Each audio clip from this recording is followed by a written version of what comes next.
Breakup के बाद कौन सी ऐसी चीज है जिसकी वजह से हमें लगता है कि यार हमारी दुनिया तबाह हो गई? नहीं, वो नहीं है कि हमारा दिल टूट गया, ना ही ये है कि हम बहुत ज्यादा ह्यूमिलिएटेड फील कर रहे हैं, बल्कि वो फीलिंग है मेरे भाई कि हम उस बंदी के लिए सब कुछ करने के लिए तैयार थे, लेकिन आज उसी बंदी ने हमें एक ऑप्शन की तरह ट्रीट कर दिया। वही सबसे ज्यादा दर्द देता है। एंड और भी वर्स्ट पार्ट क्या है पता है? हम वही सारी चीजें करते हैं जिसकी वजह से वो बंदी हमारे से और भी ज्यादा दूर चली जाती है। जैसे हम उसको बहुत ज्यादा टेक्स्ट मैसेजेस करने लगेंगे, बार बार कॉल करने लगेंगे, अलग अलग नंबर से कॉल करने लगेंगे, ब्लॉक कर दिया होगा तो दूसरे आईडी से मैसेज करेंगे, उसकी इंस्टाग्राम स्टोरीज को 3 सेकंड में देख लेंगे, उसे समझाने की कोशिश करेंगे कि अरे यार तू है ना मेरे लिए ही बनी है, अरे यार मैं है ना तुझे बहुत ज्यादा अच्छे से ट्रीट करूंगा, तू समझ तो सही यार, तू बस एक बार मुझे चांस तो दे के देख। उसको मेमोरीज याद दिलाओगे कि यार देख हम दोनों कैसे अच्छे अच्छे थे ना, ऐसे इतने अच्छे अच्छे पल गुजारे हमने, भूल गई क्या वो सारी चीजें? अरे यार मैंने तुझे कितनी केयर की थी।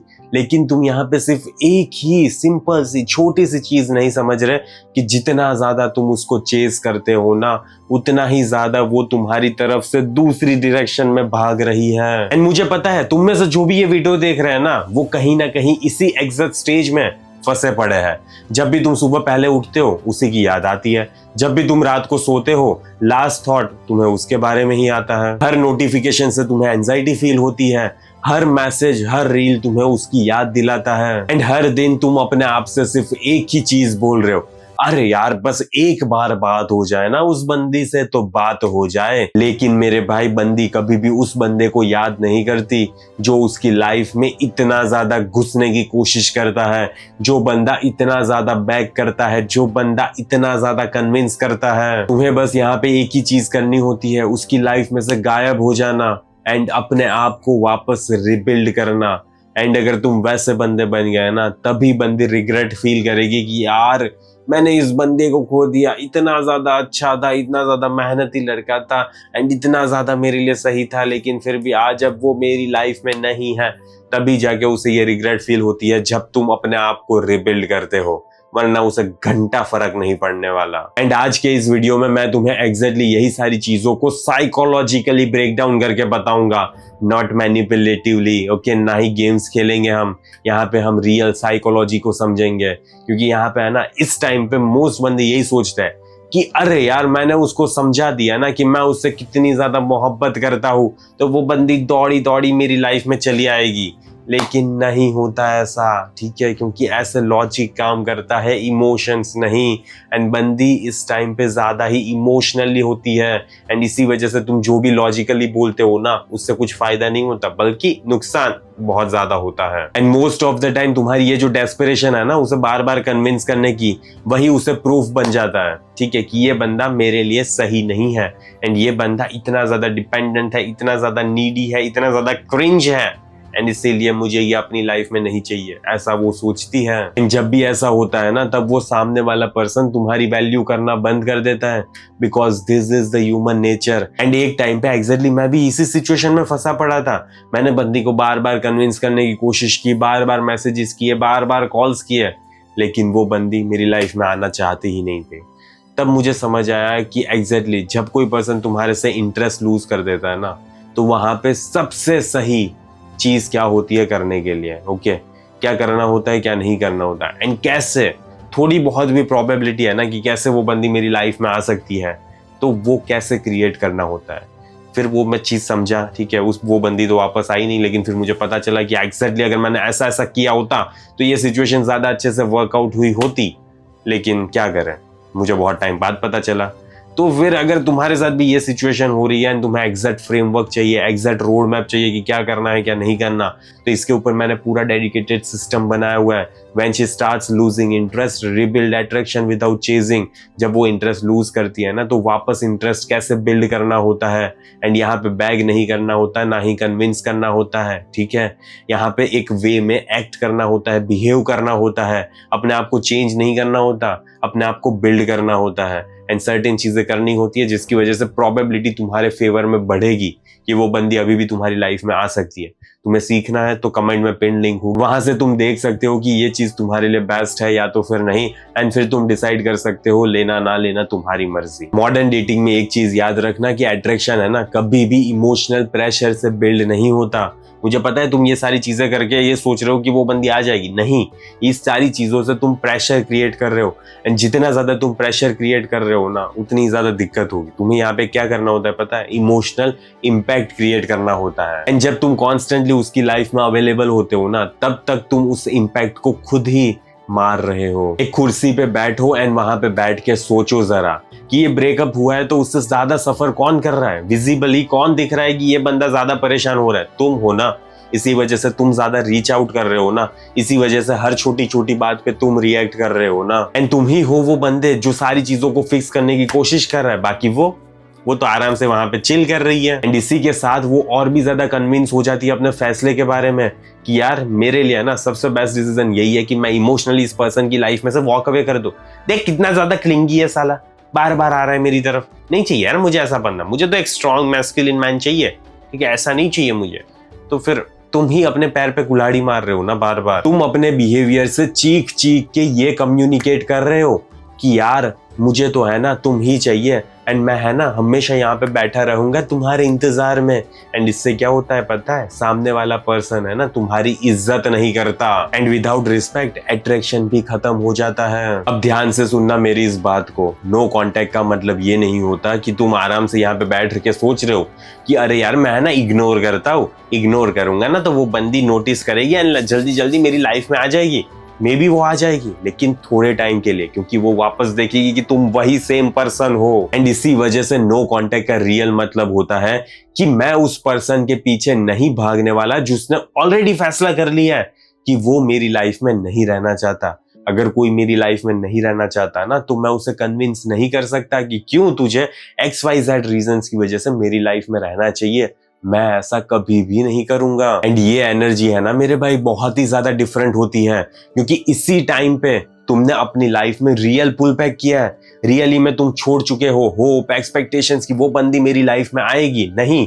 अब तुम्हें दिख रहा है अपनी दो आंखों से कि कुछ नहीं होने वाला एंड मुझे चाहिए भी वो नहीं, वो पर्सन जो मेरी लाइफ में रहना नहीं चाहता है ना वो पर्सन मुझे चाहिए ही नहीं, ऐसा तुमने फैसला कर लिया है। एंड अब तुम ऐसी वजह से अपनी लाइफ में आगे बढ़ रहे हो इसी एनर्जी के साथ। तो इस टाइम पे है ना एक साइकोलॉजिकल शिफ्ट होता है। वो बंदी अपने दिमाग में सोचती है कि अरे यार ये पर्सन तो रियली में नहीं आना चाहता मेरी लाइफ में, रियली में एब्सेंट हो गया है मेरी लाइफ से, अब मैं क्या करूं यार, मुझे लगता है कि मैंने ना कोई गलती कर दी है, मुझे वापस जाना चाहिए उसकी लाइफ में।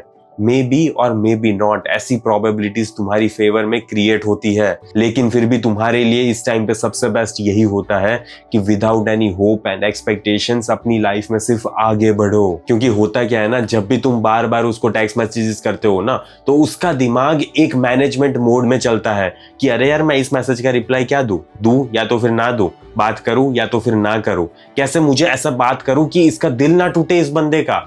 एंड ये सारी चीजें है ना इमोशनली बंदी बहुत ज्यादा सोचती है एंड इसी वजह से उसके इमोशंस वहां पे प्रेजेंट होते हैं। लेकिन मेरे भाई जब तुम कंप्लीटली अपने आप को वहां से विड्रॉ कर लेते हो तब है ना उसको सोचने का टाइम मिलता है कि साला क्यों चला गया ये बंदा मेरी लाइफ में से इतनी इजीली, वो भी तभी जाके उसकी लाइफ में तुम्हारे लिए मेमोरीज आएगी, क्यूरियोसिटी आएगी, बार बार वापस कंपेयर करने लगेगी एंड अपने फैसले को वापस रीथिंक करने लगेगी एंड फिर जाके उसके दिमाग में रिग्रेट हिट होती है एंड मेरे भाई तभी जाके वो तुम्हें वापस मिस करना स्टार्ट करती है। एंड जब उसे फाइनली रियलाइज हो जाता है ना कि ये बंदा वापस मेरी लाइफ में नहीं आने वाला, तब जाके मेरे भाई मे बी प्रोबेबिलिटीज बढ़ेगी कि वो तुम्हें एक मैसेज करेगी। लेकिन फिर यहाँ पे बंदे भसड़ मचाना स्टार्ट करते हैं।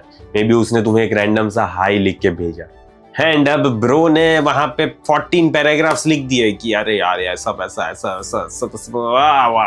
ऐसा कुछ, ठीक है। एंड वहीं से जिंदगी तबाह होना स्टार्ट हो गई। इस सिचुएशन में मेजोरिटी ऑफ द टाइम बंदी ये देखना चाहती है कि ये बंदा अभी भी मेरे लिए इमोशनली प्रेजेंट है या तो फिर नहीं है।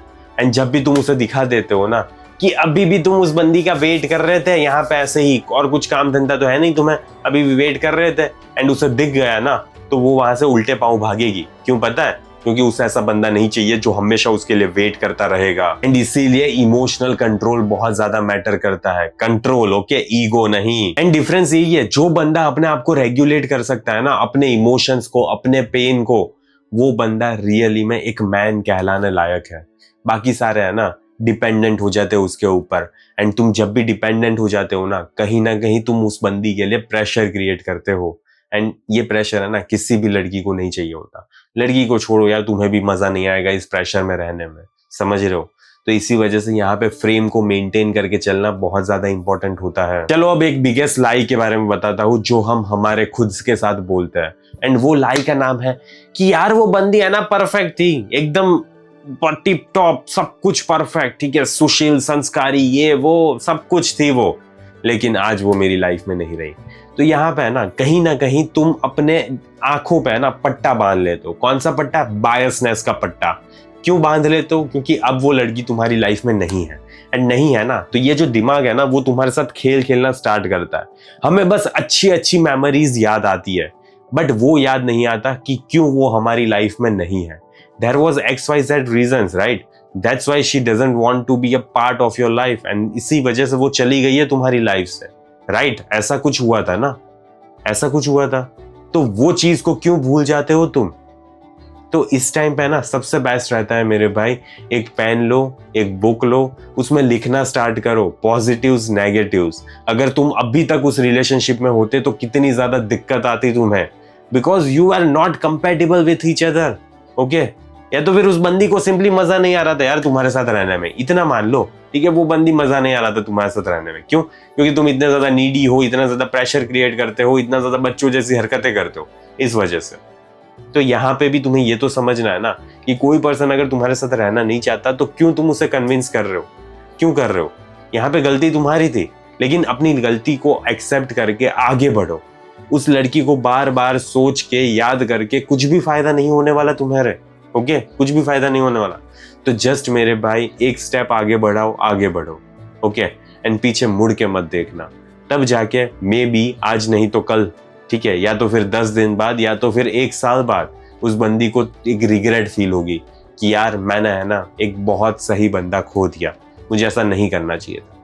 लेकिन वो तभी हो पाएगा जब तुम रियली में अपने इस दिमाग के साथ आगे बढ़ोगे। अगर तुम आगे नहीं बढ़ पाए ना तो वो बंदी को घंटा फर्क नहीं पड़ने वाला कभी भी। तो मेरे भाई सबसे इंपॉर्टेंट चीज यही होती है अपनी लाइफ में, आगे बढ़ना, okay? And never convince someone who doesn't want to be a part of your life. बस इतनी सिंपल सी छोटी सी चीज कर लो, ठीक है?